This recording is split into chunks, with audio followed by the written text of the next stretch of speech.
गोरखपुर में पॉस्को के एक मुकदमे में गवाह के अपहरण करने का मामला सामने आया है। जी नमस्कार, मेरा नाम आशीष मिश्रा है और इस वक्त हम गोरखपुर के प्रेस क्लब में मौजूद हैं। हमारे साथ सुनीता यादव हैं। इनका कहना यह है कि इनकी एक लड़की के प्रकरण में एक मुकदमा पॉस्को एक्ट में चल रहा था, जिसकी गवाह इनकी दूसरी बेटी थी, जिसका नाम पूजा यादव बता रही हैं, और वो लड़की जो है पिछले कुछ दिनों से जो है लापता है। इनका कहना यह है कि वो परीक्षा देने जा रही थी और परीक्षा देने जाने के दरमियान ही उस मुकदमे में जो आरोपी हैं वही सब मिल करके इनकी लड़की को अगवा कर लिए हैं। क्या कुछ प्रकरण है, हम इन्हीं से जानेंगे। नाम बताएं अपना। मेरा नाम सुनीता यादव है। क्या पूरा मामला है, बताइए। पूरा मामला यही है कि वो मुकदमा जिस मुकदमे में वो लोग थे, उनका नाम दरोगा जी निकाल दिए थे। एक लोग के जेल भेज दिए, बाकी जो लोग बचे हैं वही लोग इसको धमकी दे रहे थे। बार बार हम कोर्ट में गए, वहाँ भी धमकी दे, गाली दिए। वकील वकील सब सुन रहे थे गाली, तो कहे रिकॉर्ड करके इसको जेल भेजवा दो। हम कहे नहीं सर, अभी नहीं ये कर सकते, बहुत धमकी दे रहे हैं। कितने लोगों पे मुकदमा कराई थी यहाँ? 4 लोग पे। अच्छा, तो एक को जेल भेजे, 3 को निकाल दिए। कौन कौन लोग निकल गए उसमें? देखिए, हम जो बताए थे, जितना फोन आया जितना था, उसमें एक लोग को जेल भेजे। प्रतिमा जब जो मिली लड़की 28 दिन पर मीडिया की वजह से, तो उसमें बताया अजय वर्मा, रमेश वर्मा और छोटू उर्फ ऋतिक और सुदामा गौड़, ये 4 लोग मिलकर के होटलबाजी करवाए। बाकी राकेश सिंह, प्रमोद भारती, ये जितना रिंकू, बीटी तिवारी, ये लोग खाली इसके साथ गलत काम किए। बाकी 4 लोग मिलकर, अजय, रमेश, सुदामा और छोटू मिलकर के होटलबाजी, लखनऊ से गीडा से मोतिहारी, लखनऊ, मतलब हर जगह होटलबाजी करवाए, नशा दे करके। पहले तो ब्लैकमेल वीडियो करके किए। किसका नाम पुलिस ने निकाल दिया?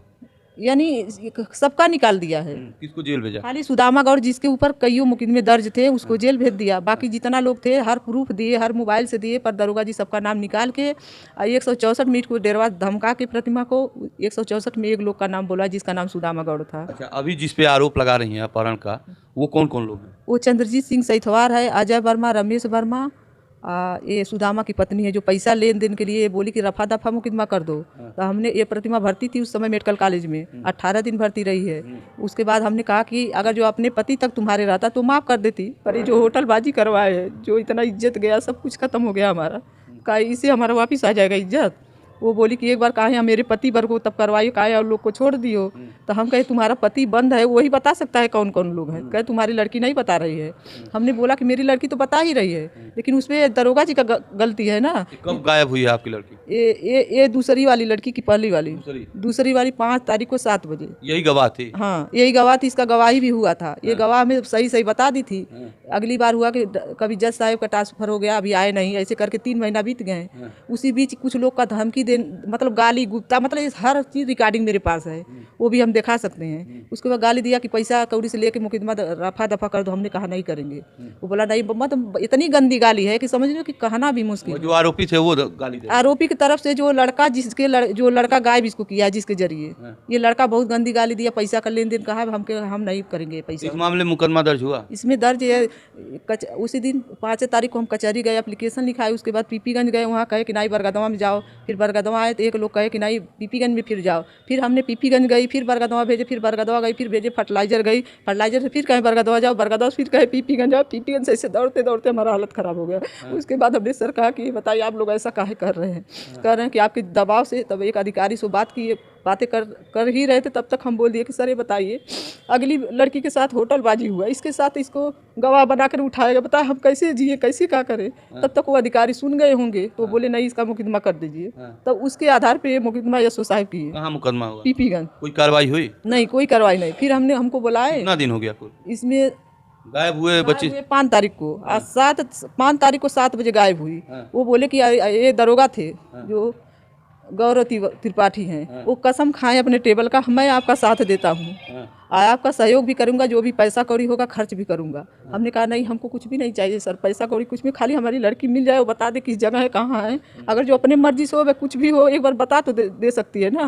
तो जाहिर से गवाही वाला चीज़ नहीं होता तो शायद कुछ संतुष्ट हो, लेकिन ये लोग कुछ लोग धमकी भी देते थे। उसके 15 दिन पहले वो लड़का को गिरफ्तार, वो पीपीएन की पुलिस बंद भी की थी। पूजा को गाड़ी चढ़ाने जा रहा था ऊपर, तो उसके बाद उसके गाँव के प्रधान आए वहाँ, जनार्दन यादव, तो बोले कि हम छोड़ा कर ले जा रहे हैं। तो हम कहे आप ले जा रहे हैं तो ये बताइए वो जिम्मेदारी कौन सा है कि ये कुछ नहीं कर सकता? कर हम ले जा रहे हैं अपने जी में, अगर जो कुछ भी करेगा तो आप मेरे पर फ़ोन कर दीजिएगा। जब से मुकदमा आपका दर्ज हुआ तब से कोई पुलिस ने कार्रवाई कुछ की? भी नहीं बोले कि आइए सुनीता आपका मतलब वो टोपी जाएगा। तो हम 9:30 बजे हम कहे ठीक सर कल चले आएंगे। जब कल गए तो गौरव त्रिपाठी से पूछे सर यहाँ का कोई फ़ोन गया था? कहे नहीं। तो कहें कि कौन फ़ोन? हम कहीं थाने से फ़ोन गया कि वो टोपी निकलवाना है।